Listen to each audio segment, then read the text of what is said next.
Cold wind swept across the empty highway as Jonas Hale drove his old cargo truck through the dark valley. The road was silent, the kind of silence that made a person's heartbeat sound loud inside their ears. His headlights cut through drifting dust and long shadows of dead trees.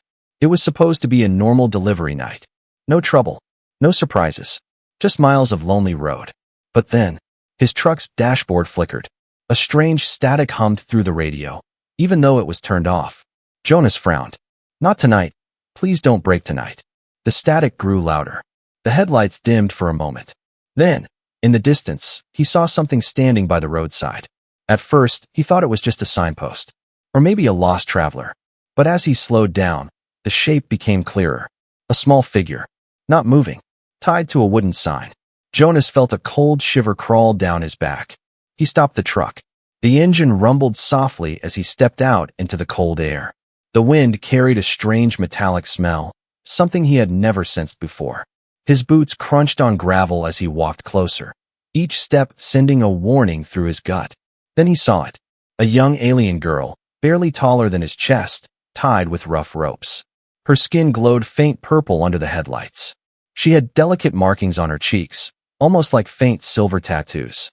Her eyes were closed, her breathing shallow. On the wooden sign above her, someone had scribbled harsh, uneven words with red paint. Take her for a bottle of liquor. Jonas stared at the message in disbelief. Anger burned in his chest. Who would do something like this? Who would leave a child? Any child, human or alien, alone in the freezing night? He knelt beside her and checked her pulse. Weak, but real. She was alive. Hey, can you hear me? He whispered. No response. Her wrists were bruised from the ropes. Her clothes were torn, and a strange collar with blinking lights circled her neck. Jonas had seen alien traders before. Cold, ruthless people who bought and sold lives like goods. But he had never seen something this cruel. He looked around. No footsteps. No lights. No movement. Just endless darkness. This wasn't an accident. This was a trap. Or a message.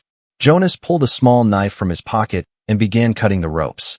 As soon as the last rope snapped, the girl's eyes opened for a split second, shimmering silver, filled with fear, and then closed again. It's okay, Jonas whispered, though he wasn't sure. I've got you. He lifted her gently into his arms. She felt incredibly light, as if her bones were hollow. He carried her to the truck and placed her in the passenger seat.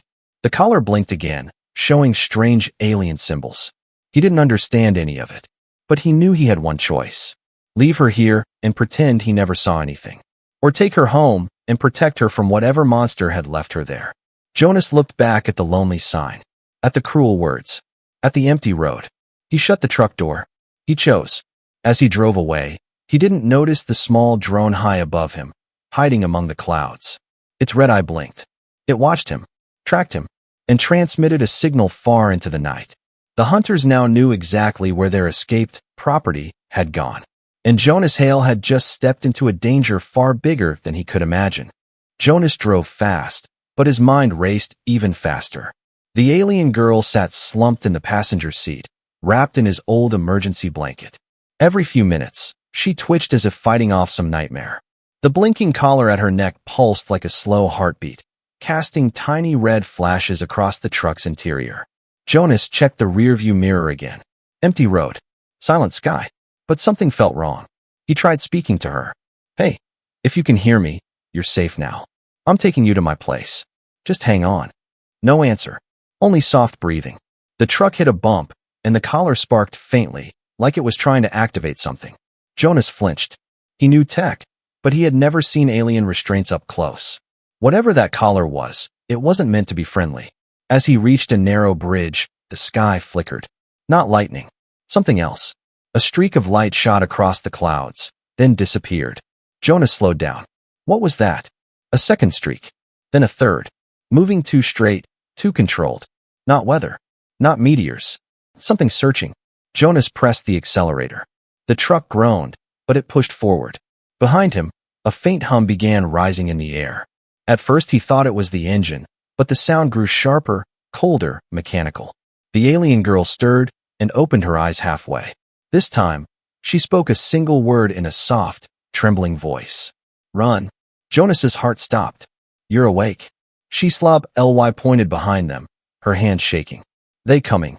Before Jonas could ask who, bright beams pierced through the dark behind them. Thin, blue searchlights sweeping across the valley floor. Something was in the sky. Something big. Hold on, Jonas shouted. He turned sharply off the main road, tires skidding over dirt. The truck bounced over the rough ground, dust exploding in clouds behind them. The blue beams chased them, scanning the earth in wide arcs. The alien girl grabbed the seat, forcing herself upright. Her breath was fast, scared. They hunters, they want me back. Jonas cursed under his breath. Well, they're not getting you. Her eyes widened at his words, as if no one had ever said something like that to her before. The hum in the sky grew louder.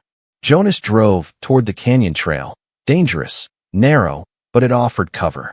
If he could reach the cliffs, maybe the hunters would lose visual contact. But before he reached the trail, a sharp sound hit the truck, a metallic ping, then a burst of sparks near the back. They were firing. Jonas swerved hard. The girl cried out. Another shot hit the ground, throwing dirt up like a mini explosion. Just a few more seconds. Jonas yelled. The canyon walls rose ahead like giant shadows. He pushed the truck into the narrow path just as the searchlights swept over the entrance. The hunters' beams couldn't reach them now. The walls were too steep, too jagged. Jonas let out a shaking breath and slowed down. For a moment, there was silence. Only the truck's engine. Only the sound of the girl breathing. Then she whispered, voice cracking, "Why you help me?" Jonas didn't answer right away. He looked at her, really looked at her, for the first time. She was terrified, exhausted, barely holding on. But beneath all that, she wasn't dangerous. She was just a child thrown into a nightmare. Finally, he said, because someone should have helped you long before I showed up. Her glowing eyes softened. Not trusting. Not yet. But surprised. That small reaction made Jonas even more certain. He was not giving her back. But deep in the canyon, hidden from the sky, something else moved. A faint echo. A soft vibration in the rock. The hunters had another way of tracking her. And the collar around her neck had just activated it. The canyon swallowed the truck in deep shadows. Stone walls towered on both sides like giant gray blades. Jonas kept his hands tight on the steering wheel. His heartbeat was steady, but his mind wasn't. He could feel trouble pressing in on them, even though the sky above had gone quiet. Beside him, the alien girl trembled. The blanket slipped from her shoulders, revealing the collar again. Its lights were no longer blinking normally. They flickered rapidly, red, blue, as if receiving a new command. Jonas leaned closer. What is that thing doing? The girl swallowed hard. It wakes the tracker. They know where I am, always. Jonas cursed under his breath. Can we turn it off? She shook her head. Only my captors can remove it. They have the code. Her hands curled into fists. Even in her fear, there was a spark of anger buried inside her. A flame trying to survive. Jonas's jaw tightened. Then we'll find a way. Before the girl could reply, the truck jolted, hard. A deep vibration traveled through the tires, through the ground, through the air itself. Not from above. Not from behind. From below. Jonas stopped the truck immediately. The canyon floor trembled again, like something massive was crawling under the earth. The alien girl grabbed his arm. Her voice was barely a whisper. They released a burrower. Jonas stared at her. A what? A hunting machine. It chases by sound and heat. It digs through stone. It kills fast. He didn't wait to hear more. He restarted the truck and pushed it forward. The engine growled as they raced deeper into the canyon. But the vibration under them grew stronger, splitting into fast pulses, as if something underground was matching their speed. The girl covered her ears. It feels us. Jonas scanned the canyon. Ahead was a broken path, a narrow ledge hugging the wall. Dangerous. But staying on flat ground was worse. We're going up, he said. The girl looked frightened. It will hear the engine. Jonas nodded. Then we'll be quiet. He stopped the truck again. The canyon shook harder now, dust falling like gray rain. Jonas lifted the girl into his arms. Can you walk? She nodded weakly. He guided her toward the ledge. The stone was uneven, barely wide enough for one person. But he didn't hesitate. He placed her ahead of him and moved slowly, carefully, pressing close to the canyon wall. Below them, the ground cracked. A sharp metal claw shot through the earth, scraping the surface. Then another. Then a third. A huge metallic creature, half machine, half nightmare, burst upward, rocks exploding in every direction. Jonas shielded the girl as debris flew past them. The machine was enormous, shaped like a monstrous drill with spinning teeth. Red sensors glowed along its armored body. It turned toward the ledge. It sensed heat. It sensed movement. It sensed them. The girl gasped, tears forming. It won't stop. It always finishes its target. Jonas grabbed a rock and threw it as far as he could toward the opposite wall. The sound echoed loudly. The machine instantly lunged toward the noise, smashing into the rock and drilling into the wall like it was butter. Jonas whispered, "It's blind, it chases sound." The girl nodded, shaking. "You're smart. Humans are always different." Jonas placed a hand on her shoulder. "We're getting you out of this. I promise." Another vibration shook the ledge. The machine was turning back, ready to strike again. Jonas guided the girl upward, climbing toward a narrow exit path he spotted higher up. The machine lunged one more time, jagged metal jaws cutting inches below their feet. But Jonas didn't look down. He kept climbing, kept pushing, kept choosing her survival over his fear. And as they reached the top edge of the canyon, the collar on her neck flashed again, this time glowing a steady, dangerous red. Something new had activated. Something worse. Jonas pulled himself over the canyon rim and helped the alien girl climb up beside him. Both of them were covered in dust. Their hands shook. Their breathing was rough and fast. But they were alive. For now. The canyon behind them rumbled with distant grinding as the burrower machine dug deeper into the rock, confused by the echoes Jonas created. They had moments. Not minutes. Moments. Jonas glanced at the girl. Her collar glowed a steady, bright red now, no more blinking. A cold feeling wrapped around his spine. "What does that mean?" he asked.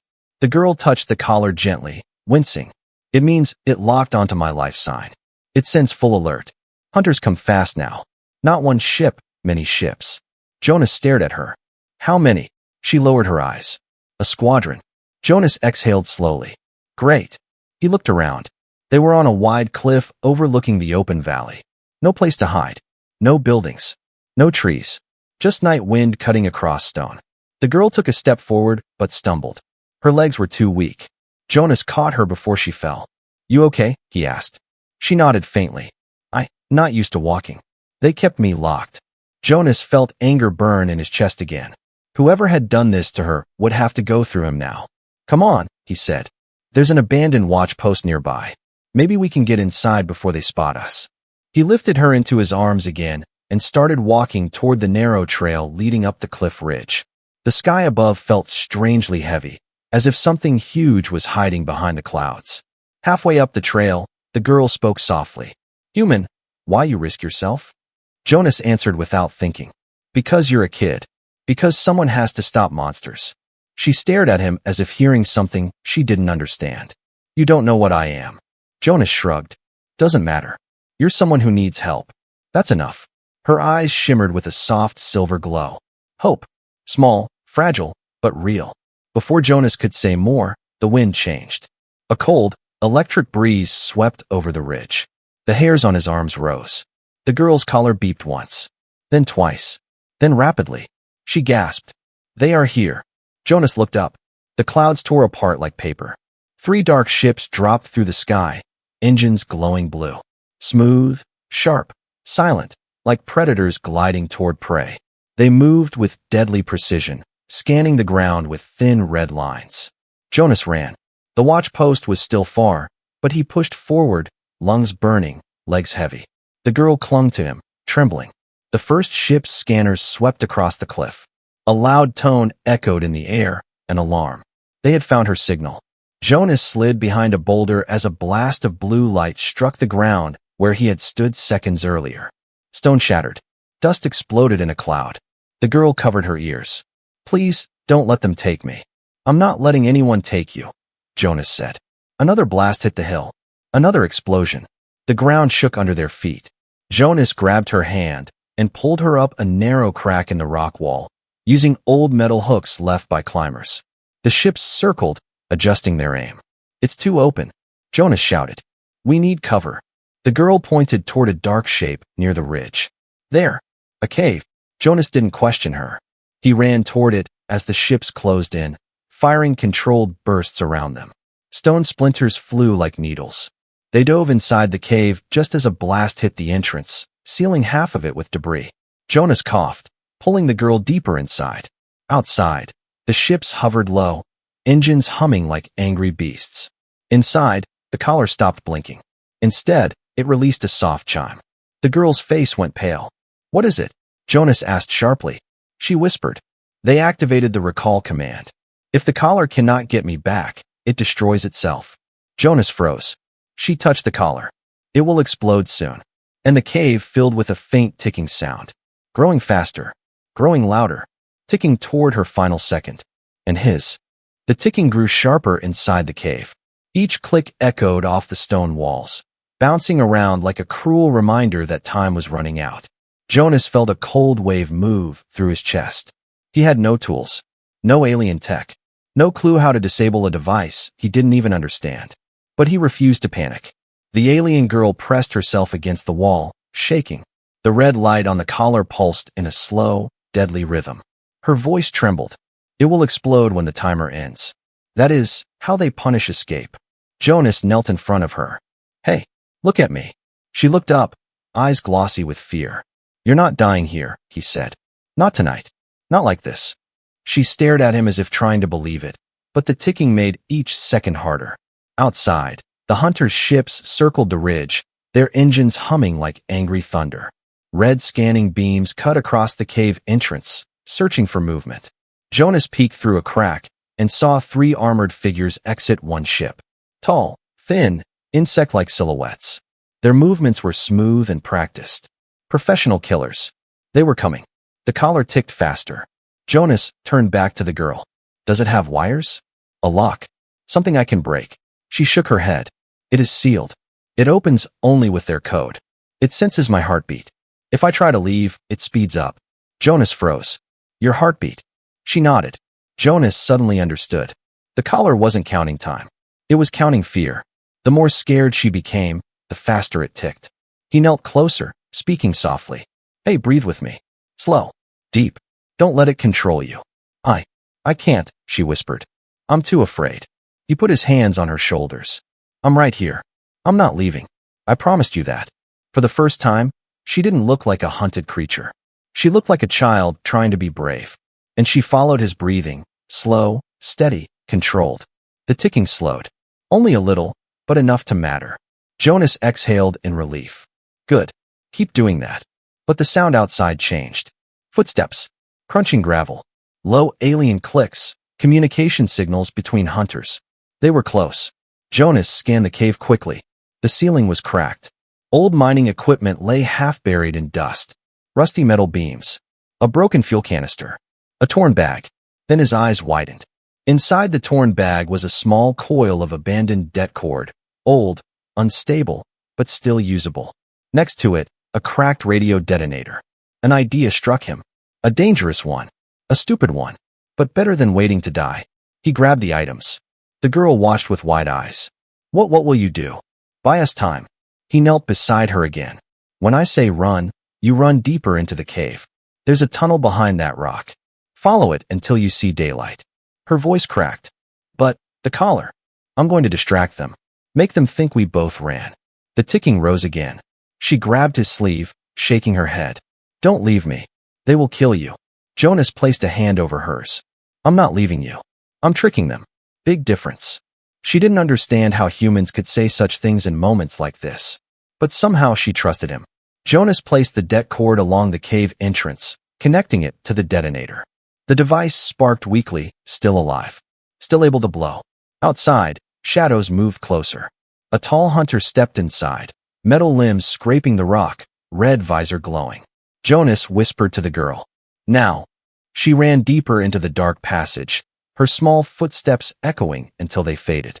Jonas hid behind a boulder, holding the detonator. The first hunter scanned the cave, clicking to the others. Life sign detected. Prepare capture. Jonas grinned. "Come on in, you metal freaks." 3 hunters entered. Jonas pressed the trigger.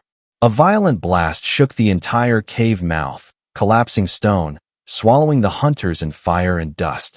The shock wave threw Jonas backward, slamming him into the cave wall. He groaned, vision blurring. The ceiling cracked. Chunks of stone fell. The entrance sealed completely. He was trapped. But the girl was alive. At least he hoped. As darkness closed around him, he heard the collars ticking again, faint, from the tunnel where she ran. Still active, still counting her fear. And somewhere outside, above the dust and rubble, more ships were landing. The real squadron had arrived.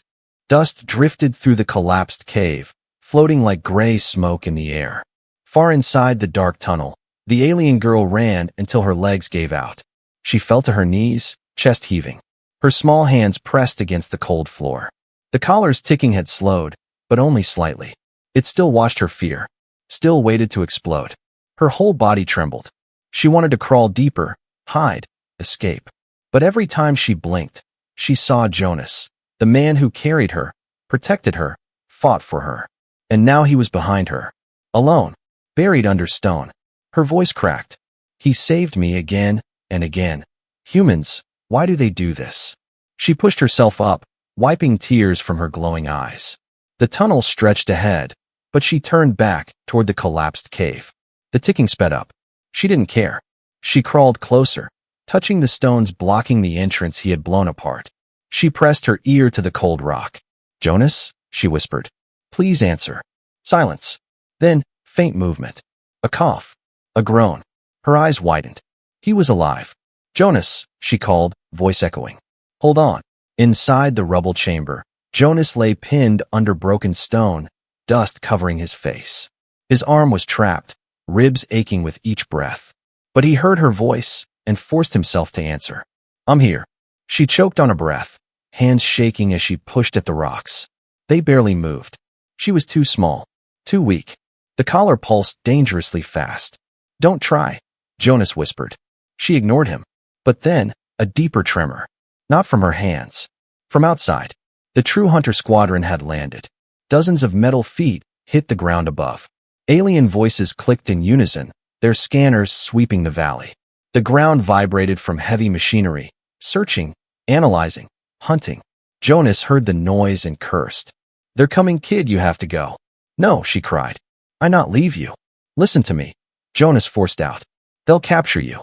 They'll kill me anyway. You running is the only way either of us makes it." The ticking accelerated, faster, faster. Her fear was rising. She couldn't control it anymore. Her hands gripped the stones until her nails cracked. "You said you not let them take me. And I won't," Jonas said, coughing. "But you have to survive it. That's the difference." She shook her head wildly. I can't without you." She slammed a fist against the stone. And something strange happened.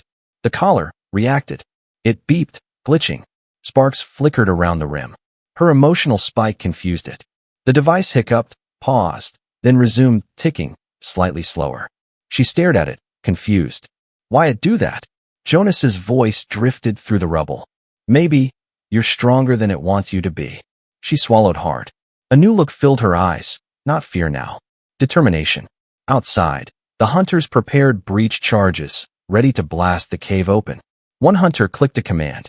"Retrieve subject. Terminate human." The girl heard it through the stone. She stood. Her small hands clenched. Her breath steadied. "No," she whispered. "Not him." The collar ticked. She ignored it. She raised her hands toward the debris. And the markings on her skin, those soft silver patterns, began to glow brighter. Brighter than ever. Jonas could see light bleeding through the cracks. "Kid, what are you?" She planted her feet, closed her eyes, and unleashed a strange, trembling energy from her palms. The stones vibrated. Dust lifted. The rubble shifted, slowly, painfully. But it moved. She screamed with effort as the collar sparked violently, warning her, punishing her, burning her skin. But she pushed harder. She didn't run from danger. She ran toward it. Jonas felt the pressure on his chest ease. A small opening formed, just enough to see her tear-streaked face glowing in the dim light. Jonas stared in disbelief. "Kid, you're doing it," she cried out, forcing the rubble aside inch by inch. But before she could finish freeing him, a deafening explosion blasted the outer cave wall. Light tore through the openings. Hunters marched in, metal rifles aimed forward. The girl froze. The collar beeped rapidly. Jonas yelled, "Run!" But she stepped in front of him instead, spreading her arms wide, shaking, scared, but refusing to let them take him. The hunters raised their weapons.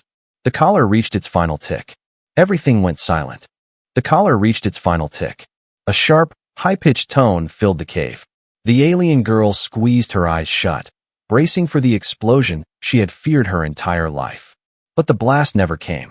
Instead, the collar sparked, flickered, then died. The red light went dark. All the hunters paused. Their metal heads tilted, confused. One scanned the girl's collar and clicked.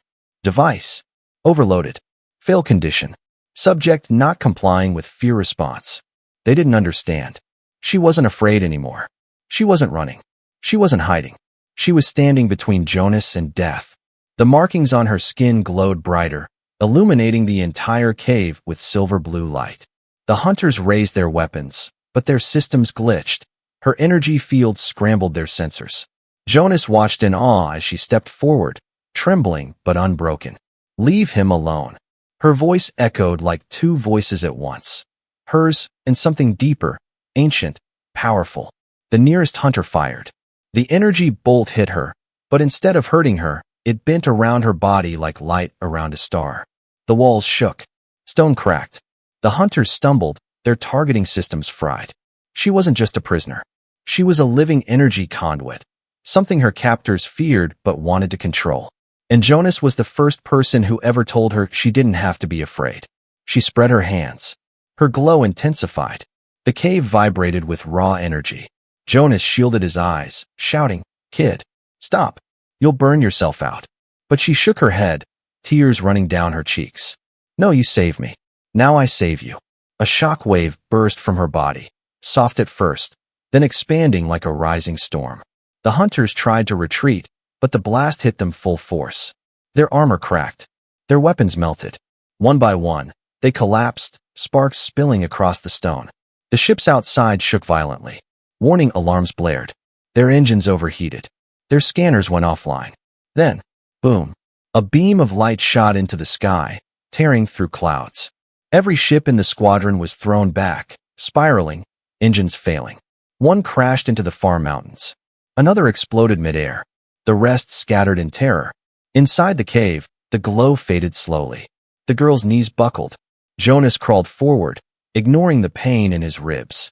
He caught her before she fell. Her voice was weak. "Did I do right?" Jonas nodded, eyes wet with relief. "You did more than right. You saved us both." She smiled, small, tired, but full of something new. Freedom. Jonas gently lifted her into his arms. "Come on, let's get out of here." They climbed out through a gap she created with her power. The valley was quiet now. Smoke rose from distant crash sites. The night sky was clear again, filled with stars instead of hunters.